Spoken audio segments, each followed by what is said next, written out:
Okay, it's the wee hours here on yournews.com. That's when I'm doing the webcam here, the Parker and the Man page. Hi, everybody. My name's Mark. That kind of stunk. Fresh off the Red Wings' loss in Game 7 of the Pittsburgh Penguins by the final of 2-1. It was a shocker. It was a stunner. I don't care what you say.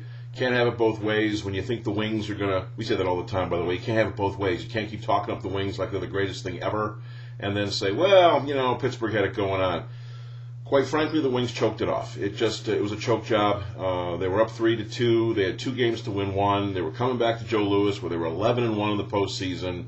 It should have been a home team, home ice slam dunk, to use a little basketball reference during the NBA Finals. It just didn't happen, and the big guns didn't come through. Marian Hossa didn't score 1 goal. Big 0. Big naught.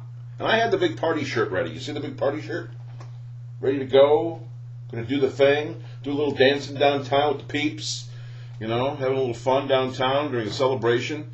We saw that last year. We saw it in 02, 97, 98. You just figured number 5 in 12 years was on its way when they were up 3-2. But they scored 2 goals in the final 120 minutes of hockey. 2 goals. One by Chris Draper, one by Jonathan Eriksson.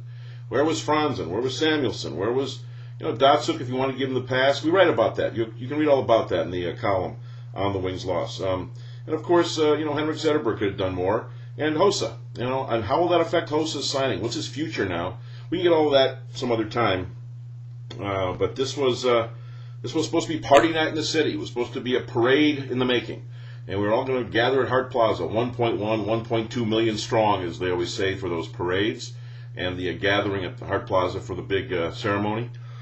Wings were supposed to go back to Joe Louis, take their team picture as always, and have a great summer. And the Cup would have been having, sightings all over the place. And now it's Pittsburgh. In fact, there'll be a sighting in Michigan, I'm sure, because Dan Bilesma, the head coach of the Penguins, is from Grand Haven. So it'll be over there in Lake Michigan, over the west side of the state. So you can read all about that in our blog. Rob is writing as well. But give it up to Rob Parker. I'm doing the We're Not Worthy. We're not worthy.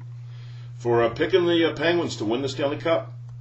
A lot of people thought he was just wing hating, and instead he got it right. Sometimes Rob Parker gets them right.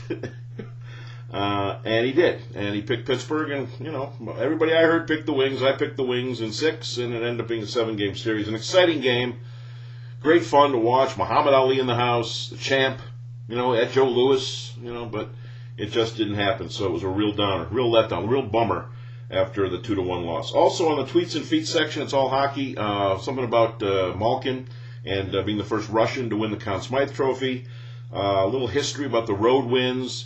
The last time a Pittsburgh team did, or any team did this, was another Pittsburgh team. Did something similar to what the Penguins did. I want to say Steelers, but it was the Pirates. And, of course, the Tigers are playing the Pirates.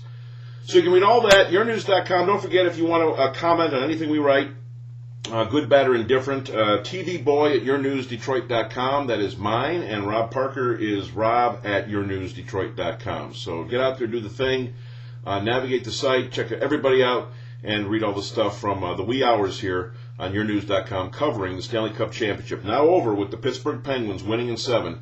The Stanley Cup goes to Western Pennsylvania. Oh, man. You don't have much time to lament. You know why? Football camp opens in about a month and a half, and the Tigers are doing okay. So you got that going for you, which is always nice. And the party shirt will just have to be put back in mothballs, because there ain't no party tonight. Ain't no party this week. Ain't no party like a Detroit party, and there ain't going to be a Detroit party after the Wings loss to Pittsburgh. So there you go. There you go. Have a good weekend if you can, and check us out again, as always, on yournews.com.